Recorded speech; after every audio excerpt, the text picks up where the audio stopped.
मैं उत्तराखंड जिला हरिद्वार रुड़की से बिलोंग करता हूँ। जी। 29 दिसंबर 2022 को मेरा एक्सीडेंट हुआ था, बाइक एक्सीडेंट हुआ था सर ये। अच्छा। उसमें मेरा क्या था, फीमर बोन अलग अलग हो गया था समझो एक तरह से। अच्छा। तो इन्होंने डाल दी, तो कंडीशन ये थी कि जो मेरा सही पैर था हम्म।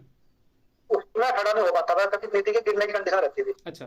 बचपन से ही मेरा ये लेग जो है हैंडीकैप्ड हूँ अच्छा। इस लेग से। हम्म। पैर रेस्ट में ही था पूरी तरह।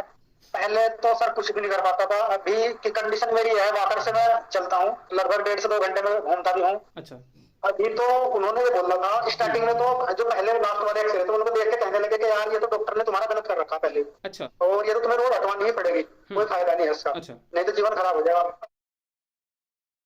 नमस्कार, मैं गव्य सिद्ध डॉक्टर श्यामल प्रधान मैं गवसिद डॉक्टर दुष्यंत कुमार और हम आप सभी का झार आयुर्वेदा में स्वागत करते हैं।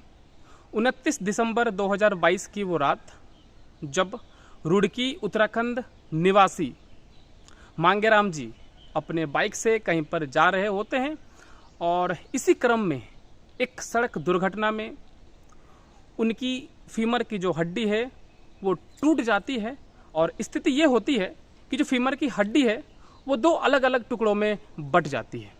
और इस जो स्थिति है इसको आप बेहतर तरीके से समझ सकते हो जब इस तरीके से होता है, जब भी हमारा हड्डी टूटता है फिर कुछ गंभीर समस्या आती है तो हम लोग का जो काम है सबसे पहले वो हॉस्पिटल की ओर जाना, और इसी तरीके से ये भी हॉस्पिटल को पहुंचते हैं और पहुंचने के बाद डॉक्टर इसको अच्छे से देखते हैं। देखने के ठीक 2 दिन बाद इनको ऑपरेशन करके इसका जो फीमर का हड्डी है उसमें रोड डाल दिया जाता है। एक और चीज़ कि जिस पैर में दुर्घटना घटती है और जिस पैर की फीमर की हड्डी टूटती है वो पैर बचपन से ही विकलांग है। जैसा कि आप आगे जो वीडियो है जब हम उनसे बात करेंगे आप उनसे ये चीज़ सारी चीज़ें सुन सकते हो। और जिस तरीके से दुर्घटना का घटना हमारे हाथ में होता नहीं है, वो घटना होता है वो घट जाता है, उसी तरीके से जो विकलांगता है ये भी कहीं न कहीं हमारे कंट्रोल में नहीं होता है और ये चीज़ हो जाता है। और सबसे बड़ी बात ये है, जैसे आपने सुना कि बचपन से एक पैर से ये विकलांग हैं और जब दुर्घटना घटती है तो दुर्भाग्यवश आप समझो कि उसी पैर का जो हड्डी है ना, फीमर का जांग का जो हड्डी है वो टूट जाता है। जैसे किसी को किसी भी तरीके का कोई अंग में अगर समस्या है और उस अंग को हमको फिर से ठीक करने का जोर रहता है, जैसे हड्डी टूट गया है और उसी पैर में विकलांग है, तो उसको जब हमको जोड़ने के लिए जाते हैं, उसको ठीक करने के लिए जाते हैं तो कहीं ना कहीं वो नॉर्मल जगह से वो थोड़ा सा ज़्यादा समय लेता है और ठीक होने में थोड़ा सा दिक्कत का सामना करना पड़ता है। पैर विकलांग होने के बावजूद भी टूटने से पहले जो हड्डी है उसके टूटने से पहले तक वो अपना जो दैनिक प्रक्रिया है उसका सारा काम वो कर पाते थे अच्छी तरीके से, चलना फिरना बाकी सारा चीज़ वो सामान्य तरीके से कर पाते थे। पर अब जो स्थिति बन गई थी हड्डी के टूटने के बाद, ऑपरेशन के बाद 3 महीने तक उनको बेड रेस्ट पर रखना पड़ता है। अपना दैनिक प्रक्रिया का सारा काम वो अपने बेड पे ही कर रहे होते हैं। तो आप समझ सकते हो कहीं ना कहीं आप भी अगर इस वीडियो को देख रहे हो आप भी कहीं ना कहीं इस तरीके का कुछ समस्या का सामना कर रहे होगे, तो आप समझ सकते हो इस चीज़ों को। जैसे 3 महीने तक बेड में रहना, बेड में बिताना कितना मुश्किल होता होगा, और इसी तरीके से कहीं ना कहीं 3 महीना बिताते हैं। तो जब इसी क्रम में 3 महीना बीत जाता है उसके बाद फिर जब वो डॉक्टर के पास जाते हैं, अब इस बार वो ये विचार करते हैं कि डॉक्टर बदल कर दूसरे डॉक्टर के पास जाया जाए। तो जब वो दूसरे डॉक्टर के पास जाते हैं तो एक अलग सा और नया चीज़ सुनने को मिलता है कि पुराने डॉक्टर ने जो आपकी चिकित्सा की है, जो ऑपरेशन किया हुआ है वो ऑपरेशन गलत है, ये रॉड जो उन्होंने लगाया है ये रॉड को फिर बदलना पड़ेगा और तब जाके आपकी हड्डी जुड़ सकती है, वरना ये जिंदगी भर में कभी ये हड्डी जुड़ नहीं सकती है।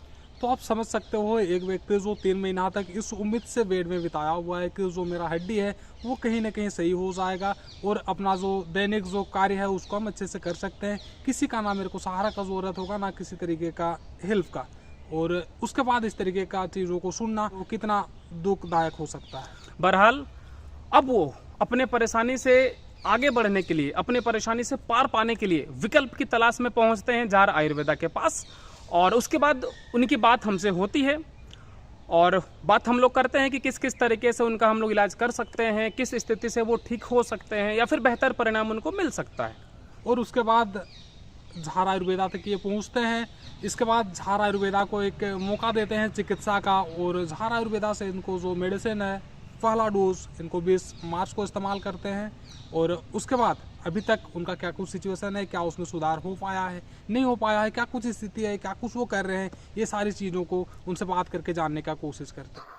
नमस्कार नमस्कार भाई साहब, थोड़ा हमारे परिवार के लोगों को अपना नाम और अपने बारे में थोड़ा जानकारी दे सकते हैं क्या? जी सर, मेरा नाम मांगेराम है। मैं उत्तराखंड जिला हरिद्वार रुड़की से बिलोंग करता हूँ सर। जी, आपको समस्या कब हुआ था भाई साहब और किस प्रकार से हुआ था? मुझे सर 29 दिसंबर 2022 को मेरा एक्सीडेंट हुआ था, बाइक एक्सीडेंट हुआ था सर ये। अच्छा। उसमें मेरा क्या था, फीमर बोन अलग अलग हो गया था समझो एक तरह से। अच्छा। ये फ्रैक्चर हुआ था फीमर बोन का।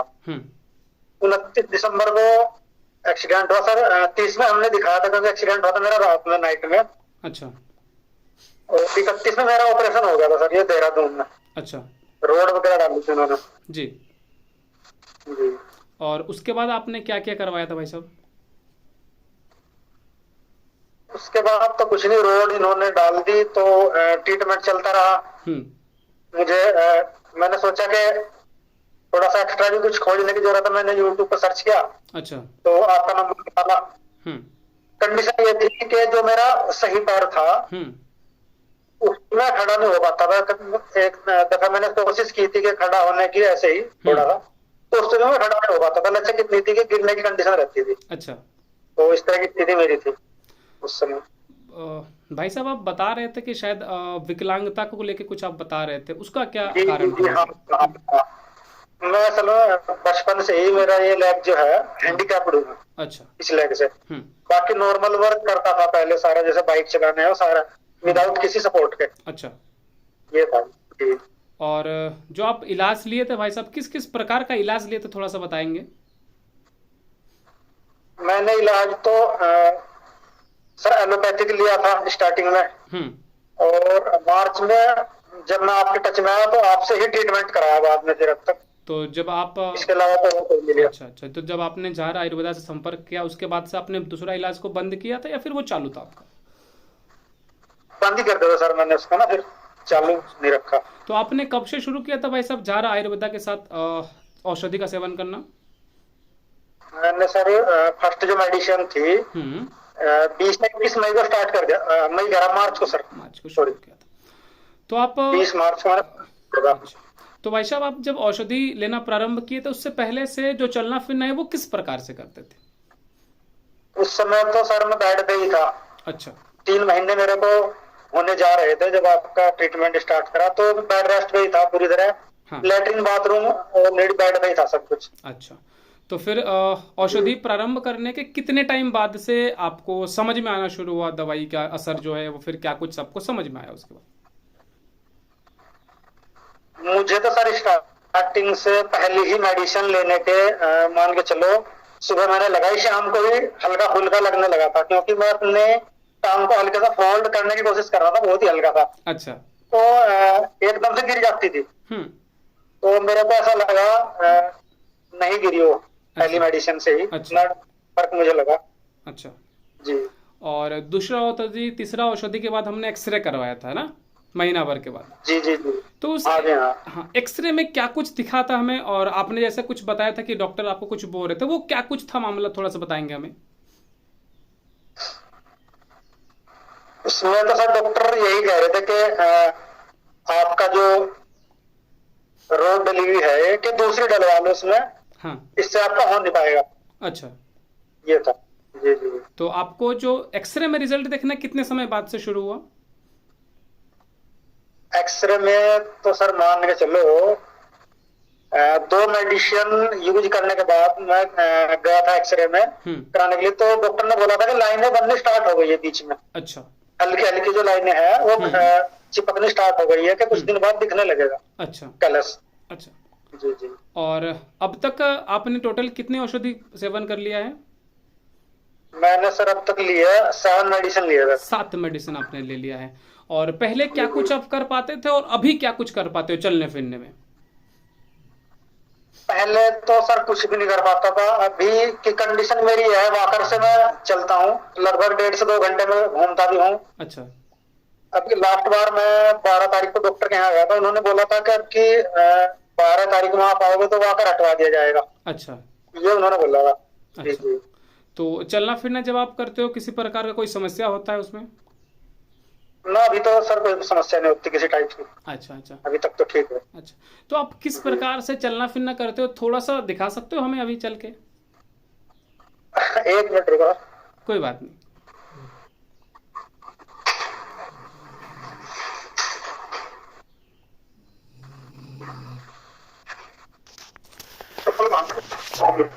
कोई दिक्कत नहीं।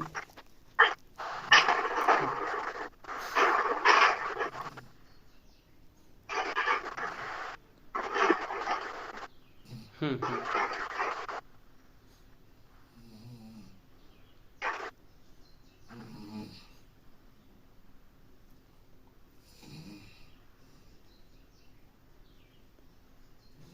तो अभी वॉकर से आप आराम से चलना फिरना कर पा रहे हो जैसे दिख रहा है हमें। चलिए चलिए, कोई दिक्कत नहीं।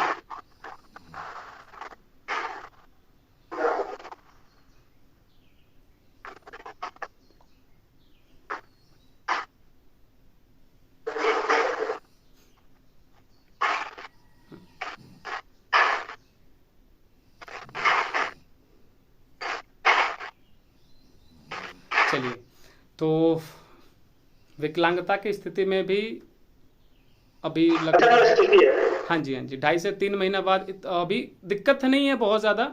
और इस स्थिति पर अगर हो आप तो इसको खराब नहीं बोल सकते हैं हम लोग। हाँ जी, बिल्कुल। हाँ कोई दिक्कत नहीं है सर, कोई दिक्कत नहीं है। जी जी जी। तो आप वजन लगभग लगभग कितना डाल रहे हो आप जो वॉकर से चल रहे हो? लगभग तो वेट तो फुल डाल दे रहा हूँ, वेट की तो कोई ऐसी बात है नहीं, वेट फुल डाल दे रहा हूँ। नहीं ठीक है, थोड़ा समय रुक जाओ आप, और फिर जब आप डॉक्टर के पास चले जाओगे डॉक्टर भी देख लेंगे, फिर हम लोग भी आपको बता देंगे कि जो वॉकर है उसको अब हटाने का समय आ गया है, क्योंकि जहां तक दिख रहा है आपको कि समस्या उत्पन्न ज्यादा नहीं हो रहा है ना। तो जी जी जी। अब हम लोग कोशिश करेंगे कि जो वॉकर है आपका उसको हटा के पहले स्टिक में लेके आए, और धीरे धीरे आपका स्टिक जो है वो छोड़ाएंगे, लेकिन थोड़ा समय, इतना जल्दी हम लोग रिस्क नहीं लेंगे उस चीज को लेके, क्योंकि हाँ ऐसे भी हमारा पैर जो है वो थोड़ा सा कमजोर है अभी, है ना। बिल्कुल बिल्कुल, तो थोड़ा सा हड़बड़ाएंगे नहीं, जब इतना समय लगाए तो, और थोड़ा समय लग जाएगा तो कोई दिक्कत नहीं है ना। चलो वैसे तो कोई दिक्कत नहीं, फुल वेट पे चलता हूँ, कोई टेंशन नहीं है। अच्छा अच्छा। तो डॉक्टर ने आपको क्या कुछ बोला है अभी जिस स्थिति में आप हो, क्या कुछ आपको बताया है? अभी तो उन्होंने ये बोला था स्टार्टिंग में, तो जो पहले लास्ट वाले एक्सरे थे उनको देख के कहने लगे कि यार ये तो डॉक्टर ने तुम्हारा गलत कर रखा पहले। अच्छा। जो जिस डॉक्टर ने तुम्हारा ऑपरेट किया है तो ये ऑपरेशन तुम्हारा पहले से ही रॉन्ग हो रखा। अच्छा। और ये तो तुम्हें रोज हटवानी ही पड़ेगी, कोई फायदा नहीं है इसका। अच्छा। नहीं तो जीवन खराब हो जाएगा। अब फिर उनके दिमाग में बोला कि एक्सरे एक बार करके देख ले रहे। फिर वो बोलने लगे तो हड्डी तो आपकी जुड़ चुकी है पूरी। अच्छा। हड्डी तो ऑलमोस्ट जुड़ चुकी है, आप जितना चलोगे मजबूत होते जाएगी और हो जाएगा, कोई दिक्कत नहीं है। अभी का स्टेटमेंट ये थे उन लोगों के। तो मतलब पहला का जो स्टेटमेंट उनका ये था, यानी कि कथन था कि रॉड गलत लगा हुआ है, दोबारा ऑपरेशन करना पड़ेगा जी। और अभी का उनका स्टेटमेंट ये है कि हड्डी जुड़ चुकी है। हड्डी जुड़ चुकी है। चलिए कोई बात नहीं, फिर भी हमारा जैसे हड्डी अगर जुड़ भी गया है तो फिर भी हम लोग को थोड़ा सा ध्यान से चलना फिरना होगा। आप जल्दी से वॉकर मत छोड़िए, थोड़ा समय लेके फिर हम लोग धीरे धीरे करके छोड़ देंगे ये सब, है ना। चलिए चलिए भाई साहब, एक और सवाल था कि आप जो झार आयुर्वेदा में हम लोग जो प्रयास कर रहे हैं, इसको सुझाव क्या, किस तरीके का सुझाव आप हमें देना चाहोगे? क्या कुछ हम लोग सही कर सकते हैं, क्या और कुछ करना चाहिए हमें? वैसे तो सब कुछ ठीक ही है, कोई दिक्कत नहीं है, बढ़िया है, दवाई बहुत अच्छी है आपकी, ऐसी बात नहीं। क्योंकि जिस चीज को डॉक्टर एक तरह से मान लो कि हाथ जोड़ देते हैं डॉक्टर के, हाँ भाई अब ये होगा वो होगा। अब उस चीज को देखा जाए तो पैसा भी ज्यादा लगता है, दूसरा आदमी फिर बैठ चला जाता है 5-6 महीने को। तो उस बात को देख के बहुत अच्छा है, मेडिसिन बहुत अच्छी है आपकी, कोई दिक्कत नहीं है। अभी तक तो कोई हमें ऐसा लगा नहीं है कि हाँ कुछ मतलब सुझाव देने की जरूरत है उसमें जी जी, कि आप इम्प्रूवमेंट करो, ऐसा कुछ नहीं है। और जो हमें देखते हैं, जो हमें सुनते हैं, उनको आप क्या कुछ सलाह या फिर क्या कुछ सुझाव देना चाहोगे भाई साहब? उनके लिए तो यही है कि भले ही आप डॉक्टर का जो ट्रीटमेंट करा रहे हैं, लेकिन एक बार झार आयुर्वेदा से जरूर मेडिसिन ले, क्योंकि एक तो फास्ट रिकवरी होगी बहुत ज्यादा, पहली बात तो ये है रिकवरी फास्ट होगी। और जो नो यूरिन वगैरह का केस बाई दफा हो जाता है उसको भी 0 चांस नहीं हो पाएगा, मिला के बात ही है। अगर संपर्क में आएंगे मेडिसिन ले तो सुझाव यही है कि जो भाई बहन फ्रैक्चर से जूझ रहे हैं एक बार जरूर मेडिसिन का यूज करें। ये है। चलिए भाई साहब, धन्यवाद। और कुछ चीज जो आप हमें बताना चाहोगे भाई साहब, अपने बारे में, हमारे बारे में, और कुछ? नहीं, आपके बारे में तो यही है, बहुत अच्छा व्यवहार है, बीच बीच में फोन पे बात भी करते हो, पूछते भी हो, बल्कि जो हमारा ऑपरेट जिन लोगों ने किया है, जो डॉक्टर है, उनकी बात देखा जाए तो कभी पूछते भी नहीं। अगर हम बात भी करना चाहते हैं तो भी बात नहीं हो पाती फोन में। आपका बहुत अच्छा है, अच्छा नेचर है, बात भी करते हो, बीच बीच सुख दुख की खबर भी लेते हो, तो बहुत अच्छा है। मतलब आपका प्रयास करते हैं भाई साहब की जैसे समस्या ना होने पाए जो भी हमारे साथ हैं, ठीक है। हमारा काम है प्रयास करना, जब तक है तब तक प्रयास तो करते रहेंगे, ठीक है। चलिए भाई साहब, तो बहुत अच्छा लगा आपसे बात करके। और आप शायद कुछ अगर कर भी रहे होंगे, हम जैसे ही हमारी बात हुई तो आपने बोला कि चलिए सर कोई दिक्कत नहीं, हम लोग बात कर लेते हैं। और नहीं कोई बात नहीं, आपने 7वीं औषधि के पहले खुद से एक बार ही बोला था, मेरे को याद है कि सर हम लोग को वीडियो बनाना है करके, मेरे को याद आया अभी। तो कोई दिक्कत नहीं है। जी बोला था। अच्छा लगता है भाई साहब कि जब लोग खुद से बोलते हैं कि नहीं चलिए आप हमारा जो स्थिति है वो दिखाया जाए, वो जो भी स्थिति हो, अच्छी स्थिति हो, कभी कभी किसी की बुरी स्थिति भी होती है ना। तो बहुत अच्छी स्थिति है, ऐसी कोई बात नहीं। अगर मैं पहली बार कंडीशन को देखूं, लगभग जब मैं बेड पे था, लैट्रिन बाथरूम सब कुछ, अभी मान के चलो मैं सब कुछ कर लेता हूँ, अपना खाना पीना सब कुछ कर ही लेता हूँ, कोई दिक्कत नहीं है। फुल वेट पे चल रहा हूँ, तो बहुत अच्छी स्थिति है, ऐसा नहीं है। बाकी रही वो करके ये छूटेगा धीरे धीरे, 1-1.5 महीने में छूट जाएगा। बस हम लोग भी कभी आपको रिस्क लेने के लिए नहीं बोलते हैं। आपकी स्थिति बाकी लोगों से थोड़ा सा अलग है, तो जाहिर सा बात है थोड़ा समय भी लगेगा और थोड़ा सा संयम तो हमें रखना होगा, ठीक है ना। चलिए बहुत बहुत धन्यवाद भाई साहब, आप आराम से रहिए, अपना ध्यान रखिए, और कोई समस्या होगा तो जरूर से संपर्क करिए, कॉल करिएगा, ठीक है। चलिए भाई साहब, हाँ धन्यवाद, नमस्कार। तो आप इतनी सारी चीज़ों को देख करके, उनसे सुन करके एक चीज़ का आप अंदाजा तो लगा सकते हो कि प्राकृतिक जो औषधि है वो हमारे लिए कितना फायदेमंद है, वो हमारे लिए क्या कुछ कर सकती है। क्योंकि देखो, जब आप डॉक्टर के पास आते हैं, वो डॉक्टर ये बताते हैं कि आपके पास दोबारा ऑपरेशन करवाने के अलावा और कोई भी ऑप्शन नहीं है, वरना आपकी जो हड्डी है ज़िंदगी में कभी रुड़ नहीं सकती है। इसके बाद इस स्थिति में जाकर के प्राकृतिक औषधि कितनी बेहतर तरीके से काम करती है और क्या कुछ उनको रिजल्ट मिला, ये सारा चीज़ तो आप देख ही चुके हो। और वर्तमान समय में वो वॉकर की सहायता से चलना फिरना कर रहे हैं। कुछ समय बाद हम कोशिश करेंगे कि जो वॉकर है उसको छुड़ा के सबसे पहले स्टिक पर लाया जाए, और उसके बाद धीरे धीरे से, क्योंकि उनका जो स्थिति है रिस्क लेना थोड़ा सा गलत होगा, उसके बाद धीरे धीरे से स्टिक और वॉकर दोनों को छोड़ के फिर बिना कोई सहारे के चलना शुरू करेंगे। फिर जो भी अपडेट होगा, जो स्थिति होगा, जरूर हम लोग आप तक पहुंचाने का कोशिश करेंगे। और मांगेराम भाई को बहुत बहुत धन्यवाद, जिन्होंने अपना कीमती समय निकाल करके हम सब के लिए, आपके लिए अपना वक्त दिया और वीडियो बना करके हम सभी को देखने का, उनका जो सिचुएशन है इसको जानने का एक मौका मिला। और उम्मीद करते हैं जल्द से जल्द वो ठीक होंगे और अपना जो सामान्य दिनचर्या है इसमें जल्द से जल्द लौट करके आएंगे। तो बस यहीं पर आज की वीडियो को हम समाप्त करते हैं। मिलेंगे अगली वीडियो में किसी अच्छी जानकारी के साथ। तब तक के लिए नमस्कार।